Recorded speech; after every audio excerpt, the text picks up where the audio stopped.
오늘 하나님이 주신 말씀은 베드로후서 3장 11절에서 13절까지 말씀입니다. 제가 봉독하겠습니다. 이 모든 것이 이렇게 풀어지리니 너희가 어떠한 사람이 되어야 마땅하냐? 거룩한 행실과 경건함으로 하나님의 날이 임하기를 바라보고 간절히 사모하라. 그날에 하늘이 불에 타서 풀어지고 물질이 뜨거운 불에 녹아지려니와 우리는 그의 약속대로 의가 있는 곳인 새 하늘과 새 땅을 바라보도다. 아멘. 교회는 구원의 문이 될 수 없습니다. 즉, 교회가 없어도 구원은 가능하다는 것입니다. 이렇게 말하면 자기 구원에 관심을 둔 사람들은 그러면 교회가 있어야 할 이유가 무엇이고 굳이 교회를 다닐 이유가 뭡니까? 라는 의심을 품을 수 있습니다. 그런데 그런 의문을 품는 사람들은 대개 교회를 신자의 사명과 연관해서 생각하는 것이 아니라 구원하고만 연관해서 생각하기 때문에 구원의 여부로 교회의 존재 이유를 판단해 버리는 겁니다. 그런데요, 교회가 구원의 문, 구원의 길은 되지 못하지만 그래도 교회는 분명히 존재해야 합니다. 왜냐하면 하나님께서 교회를 세우시고 교회에 맡기신 사명이 있기 때문입니다. 그 사명은 진짜 구원의 길 되시는 예수 그리스도를 전하는 것이죠. 그리고 예수님을 증거하는 것은요, 단순히 예수 믿으라는 말을 외치는 것을 의미하는 것이 아닙니다. 예수를 전한다는 것은 예수님이 계신 그 나라를 함께 증거하는 것을 뜻해요. 그래서 결국 예수를 믿으라는 것은 보이는 세상을 의지하지 말라는 것과 같은 말입니다. 마찬가지로 13절에서도 우리는 그의 약속대로 의가 있는 곳인 새 하늘과 새 땅을 바라보도다 말씀하는데요. 예수님을 믿는 것은 새 하늘과 새 땅을 바라보는 것이라는 뜻입니다. 이것을 뒤집어서 보면 새 하늘과 새 땅을 바라보지 않는 믿음은 믿음이 아니라는 뜻도 되는 거예요. 그리고 새 하늘과 새 땅을 바라본다는 것은 기존의 세상을 바라보지 않는 것을 뜻합니다. 이 새 하늘과 새 땅, 그리고 기존의 세상은요, 전혀 다른 본질의 나라입니다. 한쪽은 깨어지고 한쪽은 영원하거든요. 그러므로 영원한 나라를 발견하고 그 나라의 모든 소망을 둔다면 자연히 기존의 세상에 대해서는 모든 마음이 떠나는 것이 당연합니다. 그래서 하나님이 보실 때 세상은 깨지고 사라질 곳에 불과하다는 것이 본문 12절 말씀입니다. 즉 세상은 하나님의 심판으로 인해 불에 타서 사라질 곳이라는 거죠. 바로 이것이 이 세상이 짊어지고 있는 장래입니다. 이 일은 하나님의 계획에 있는 것이기 때문에 분명히 이루어질 일이고 누구도 피할 수 없어요.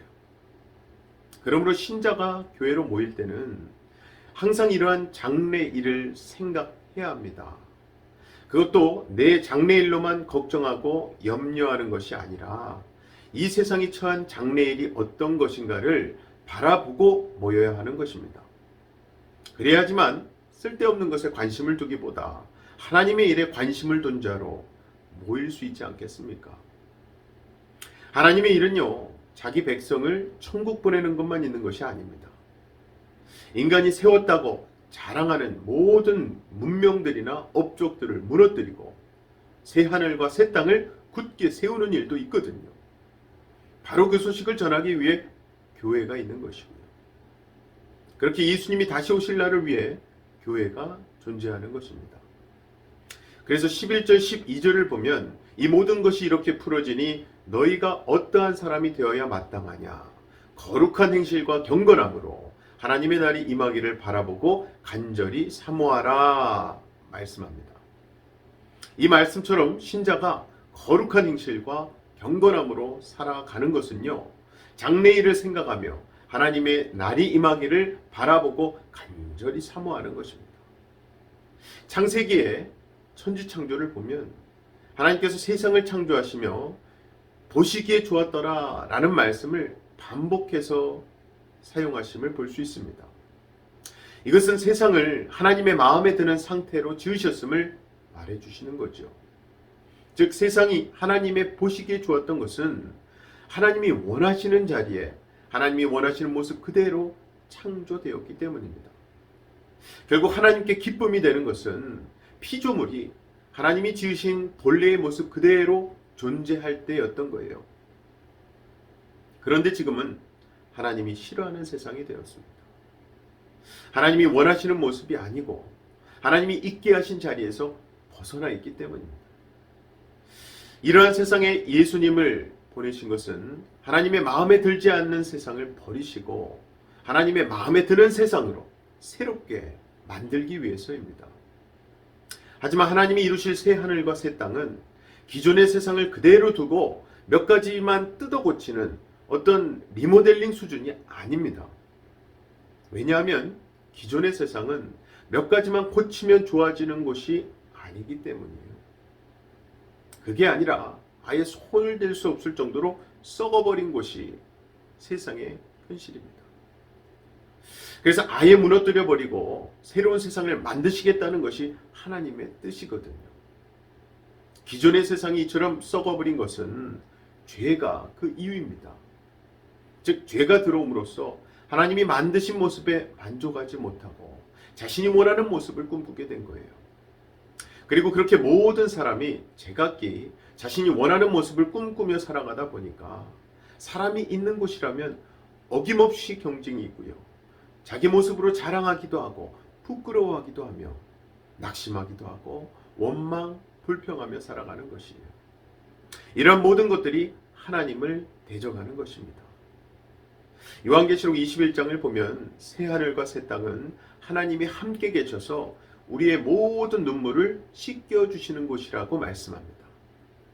사람이 눈물을 흘리는 것은 세상의 사망과 애통하는 것, 아픈 것이 있기 때문이거든요. 이 모두가 죄로 인한 것임을 생각해 본다면 신자의 눈물은 결국 죄의 결과인 것입니다.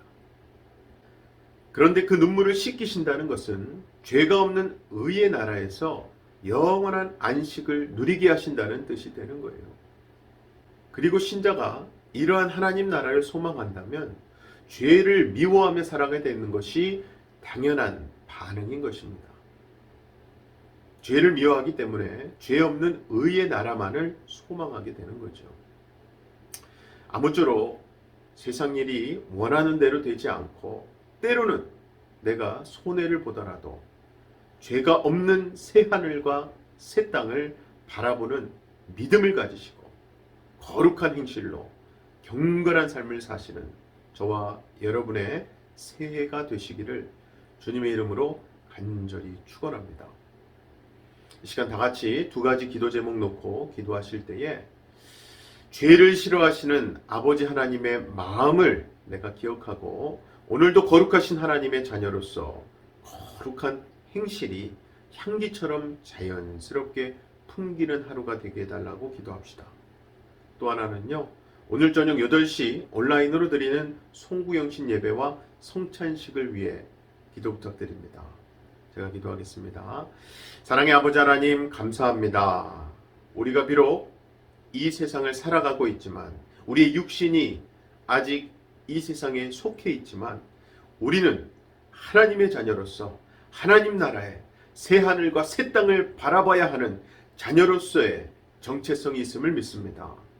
오늘도 거룩한 하나님을 닮아 거룩한 행실이 향기와 같이 풍길 수 있는 우리의 삶이 될 수 있도록 도와주시옵소서. 특별히 올해의 마지막 날 송구 영신 예배로 우리가 이따 저녁에 하나님을 예배합니다. 찬양하고 경배하길 원합니다. 무엇보다 온라인으로 드려지는 예배이지만 각자의 예배의 처소에서 성찬식을 통해 예수 그리스도의 몸과 피를 기억하고 우리의 죄를 보혈로 깨끗이 씻음 받으며 새해 주신 하나님의 소망의 말씀 붙들고 고백하는 결단하는 예배의 시간이 될 수 있도록 도와주시옵소서. 믿고 감사드리며 예수님 이름으로 기도합나이다. 아멘.